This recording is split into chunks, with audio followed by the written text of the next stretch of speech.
They say history is written by the victors, but before victory, before conquest, before even the idea of America, there was only land and silence, but not an empty silence, a living one, beneath the forests, across the plains, and deep in the stone bones of the Appalachians. There are signs, fragments of something older than anything we were taught in school. Not the Pilgrims, not Columbus. Not even the native tribes that modern textbooks finally begin to honor. Something deeper. Buried in a Wisconsin cave, researchers uncovered a wall of petroglyphs thousands of years old. One symbol appears again and again, a spiral within a square, etched with uncanny precision. It doesn't match any known tribal script. Some say it's Olmec. Others whisper tales of ancient visitors before the ice last melted. 1,000 miles away, in the canyons of the Southwest, Hopi elders speak of the Ant People, beings who lived underground and guided their ancestors during times of great catastrophe. Their legends aren't metaphor, they're told as memory. Now pause. Because while these stories seem mythical, something strange happens when we listen closely, not with skepticism, but with wonder. In 1891, a farmer in Coffee County, Kansas unearthed a clay figurine embedded in solid rock, reportedly over 300 million years old. It was promptly dismissed, of course. But similar discoveries, from impossible human footprints in Paleozoic stone to the infamous Nampa figurine found 300 feet underground in Idaho, form a quiet chorus, not loud enough to rewrite the textbooks, but loud enough to disturb their silence, who walked this land before us. And why is so much of it erased? Let's move forward, but only slightly, to the 1500s. Spanish explorers, like Hernando de Soto, ventured deep into the American South. What they encountered wasn't wilderness. It was empire, organized cities, massive earthworks, sprawling trade networks that stretched across the continent. The city of Cahokia, just across the Mississippi from today's St. Louis, once held over 40,000 people. That's more than medieval London. They built pyramids of earth, some taller than 10-story buildings, but within 2 centuries, it vanished. No war, no plague, just gone, and no one speaks of it. Why? Perhaps because it doesn't fit the narrative of a wild, untamed frontier, a blank slate awaiting European order. But what if the land wasn't blank, and never had been? There are ruins in Georgia older than the pyramids. Serpent-shaped mounds in Ohio that align perfectly with star constellations. A cave in Arizona known as the Grand Canyon Egyptian Mystery, once reported by the Arizona Gazette in 1909, claims to house artifacts of Egyptian and Tibetan origin. The Smithsonian investigated, then denied everything. What's more unsettling? The idea that it's a hoax, or that it might be true, and covered. But let's step out of the myth and back into the shadows of known history. By the early 1600s, European colonies began to sink roots into this land: Jamestown, Plymouth, Salem. But the soil they built upon wasn't just fertile, it was haunted, not by ghosts, but by memory. Many of the founding fathers, Washington, Franklin, Jefferson, were Freemasons. They believed in a hidden architecture beneath the surface of reality. They studied alchemy, sacred geometry, and the esoteric teachings of Egypt and Greece. The layout of Washington, D.C. itself is said to reflect these principles: stars, compasses, and owls woven into its design. Coincidence? Perhaps. But ask yourself, why would a nation, supposedly founded on Enlightenment rationalism, be birthed in symbols of mystery? It's here the American mythos truly begins, not with muskets or declarations, but with a dream, a whisper of destiny, a belief that this land was chosen, not by kings, not even by God in the traditional sense, but by something older, something forgotten. And yet, remembered in fragments. In Thomas Paine's The Age of Reason, he writes, "The most formidable weapon against errors of every kind is reason. I have never used any other." Yet Paine also believed in a universal order, a sacred code beneath chaos. Like so many of the early revolutionaries, he wasn't just fighting tyranny, he was seeking truth. But what truth? And why here? What force drew pilgrims, prophets, outcasts, and mystics to these shores? Why did they risk death not just to survive, but to start something new? Maybe it wasn't new at all. Maybe it was a return. Because if you listen closely beneath the noise of history, you can still hear it, the pulse of something ancient, the forgotten heartbeat of a land that remembers more than it reveals. And we are just beginning to hear its story. It's strange, isn't it, that the so-called New World was already etched with patterns older than Europe itself. And yet, those who came to shape America didn't merely erase the old, they seemed to echo it. Not in name, not in custom, but in symbol. Because if you peel back the parchment of America's birth, you'll find it isn't blank.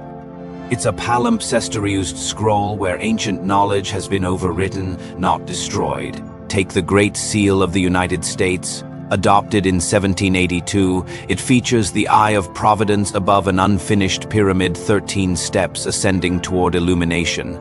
The official explanation: 13 colonies, divine guidance, destiny. But look again, the pyramid is Egyptian, the eye older still. The Latin motto Annuit Coeptis means he approves our undertakings, while Novus Ordo Seclorum speaks of a new order of the ages, not a new nation, a new order. And that word order carries weight. Many of the founding fathers were Masons, Freemasons, yes, but also men of order, men who believed in the sacred geometry of buildings, the vibration of words, the power of hidden truth. George Washington laid the cornerstone of the Capitol building in a full Masonic ceremony, complete with white apron and ceremonial tools. The alignment of Washington, D.C. itself has been shown to reflect the stars, specifically the constellation Virgo, on certain key dates. Is this coincidence? Or is it continuity? A resurrection of something ancient, cloaked in Enlightenment rationalism. Even Thomas Jefferson, often hailed as a secularist, filled his private library with books on alchemy, mysticism, and the Hermetic arts. He rewrote the Bible, but not to simplify it. He removed the miracles, yes, but kept the wisdom. He believed in reason guided by something higher. And Benjamin Franklin. He spent time in secret societies, corresponded with Rosicrucians, and hosted gatherings of esoteric thinkers. In London, he lived in a house later found to contain human bones beneath the floorboards, 20 bodies in total, the official story. Medical experiments, but some whisper of rituals, sacrifices, symbols carved into bone. We may never know. But the question remains, why were so many of America's architects drawn to the mystical, the ancient, the hidden?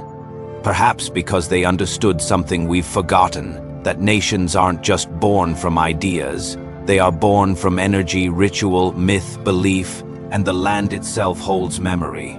The revolution wasn't just political. It was alchemical, a transformation, lead into gold, colony into empire, chaos into order. But every spell requires a cost. Let us now look westward, where the land once stretched endless and untouched, where buffalo roamed and tribal nations kept stories not in books, but in stars and stones. The Trail of Tears, the Indian Removal Act. These are the names history gives. But what was taken wasn't just territory, it was time, memory, the living myth of a continent. Tribes like the Cherokee, Choctaw, and Creek weren't primitive. They had written languages, constitutions, advanced agricultural systems. Some say their ancestral stories spoke of a time before the continents split. Others of star brothers, underground tunnels, and crystal cities beneath the Rockies. When settlers destroyed sacred mounds, many were shaped like animals visible only from the sky. Did they know what they were erasing? Or did some know exactly what they were doing? In 1881, the Smithsonian launched the Bureau of Ethnology, collecting countless native artifacts. Yet many of these artifact tablets with undeciphered scripts, bones of giants, copper tools said to be thousands of years old have vanished into the vaults of time. Why? Because they don't fit the model. They disrupt the narrative of linear progress, of manifest destiny, of American exceptionalism as something new, rather than something reclaimed. Let's look deeper still. Consider the architecture of power, the obelisk of the Washington Monument, 555 feet tall, a replica of ancient Egyptian design symbol of the sun, of Ra, of resurrection, or the dome of the U.S. Capitol, echoing the pantheon of Rome, crowned by a statue not of liberty but of a mysterious female figure. Freedom, yes, but also Ishtar, Athena, Columbia, the goddess archetype reimagined again. Even the layout of New York's financial district mirrors Masonic grids. Wall Street, built where a literal wall once divided colonial settlers from indigenous land. But what's more curious is how often America's crises have coincided with symbolic inflection points. The Civil War, the Great Depression, 9/11s, each one a tearing of the veil, a moment where illusion gave way to revelation. And yet, each time, the myth endured, because America isn't just a country, it's a narrative, a spell, a story whispered into being with blood and ink, sealed with symbols older than most care to admit. Some believe the founders intended it to be a new Atlantis, a republic guided by virtue, wisdom, and balance. Francis Bacon even wrote of it, the new Atlantis, a land across the sea where science and spirit would be reunited. But Atlantis too fell, which begs the question: is America ascending toward its golden potential or reenacting a myth that always ends in collapse? The deeper we dig, the more blurred the lines become between legend and record, between architecture and ritual, between democracy and design. We were told America was born in 1776, but perhaps it was merely reborn, and if that's true, then what ancient spirit animates it still? The story of America, as we've seen, is not a straight line. It twists and folds like the veins of a leaf, ancient, complex, alive. We stand now at a crossroads where history blurs into myth, and myth becomes a mirror reflecting something deeper. Look up at the night sky over the Capitol, where the stars once guided native tribes and now watch over a republic. Among those stars, some say, lies a code, a pattern woven not by accident but by design. In the 1930s, the French occultist called this America a new world, a place where the ancient and modern worlds collide, where sacred knowledge sleeps beneath the surface, waiting for awakening. But awakening to what? In the final years of the 18th century, a strange society called the Illuminati spread whispers across Europe and America, a secret order aiming to illuminate the darkness of ignorance. While often dismissed as legend, their ideals echoed deeply with America's founders, many of whom were sympathetic or linked to similar networks. Their vision was grand, a world reborn through reason, mystery, and spiritual evolution. Yet, as history unfolded, their dream met harsh realities, wars, betrayals, and cycles of power that repeated like echoes. Perhaps that is the true American paradox, a nation founded on liberty but shadowed by secrets, a land of opportunity but haunted by erased histories. A democracy, yes, but built on rituals older than the Constitution itself. Look to the landscapes. The Great Plains that swallowed the buffalo and opened for railroads, the hills where indigenous mounds hide beneath cities, the rivers that once bore canoes and now carry steel barges. Beneath all, the land remembers. In 1933, during the Great Depression, Franklin D. Roosevelt introduced the New Deal, an ambitious plan to resurrect hope. But some say it was also a symbolic rebirth, an echo of the alchemical process America began centuries before, destruction before creation, and today. Today, America wrestles with its own shadow, the contradictions of freedom and control, progress and loss, truth and illusion. We see symbols everywhere: the dollar bill's pyramid and eye, the architecture of government buildings, the coded rituals of political power. But beneath the surface, a question lingers. What if America's greatest secret isn't in its founding documents, but in what remains hidden? In the words of Ralph Waldo Emerson, the ancestor of every action is a thought. What thought shaped this nation? Was it simply liberty? Or something more profound, something ancient? A dream written in stars and stone, coded in architecture, whispered through secret societies, and sung in forgotten tongues. We do not have all the answers. Perhaps we never will. But history is not just what we read, it's what we feel, what stirs the soul in the quiet moments. The United States is not merely a place on a map. It is a living myth, an unfinished story still being written. And as the sun sets over the Washington Monument, casting its long shadow over the land, we are left to wonder. What lies beyond the stories told? What truth waits just beneath the veil? What mysteries does this ancient land still guard? As you watch this, remember, the greatest history is not always written in ink or stone. Sometimes it is hidden in plain sight, waiting for those curious enough to seek it. What do you believe remains hidden in the story of America? The journey is far from over, and perhaps it has only just begun. As the last embers of this story fade, listen closely once more. The land beneath our feet murmurs, still soft, persistent, as if reminding us that history is never truly finished.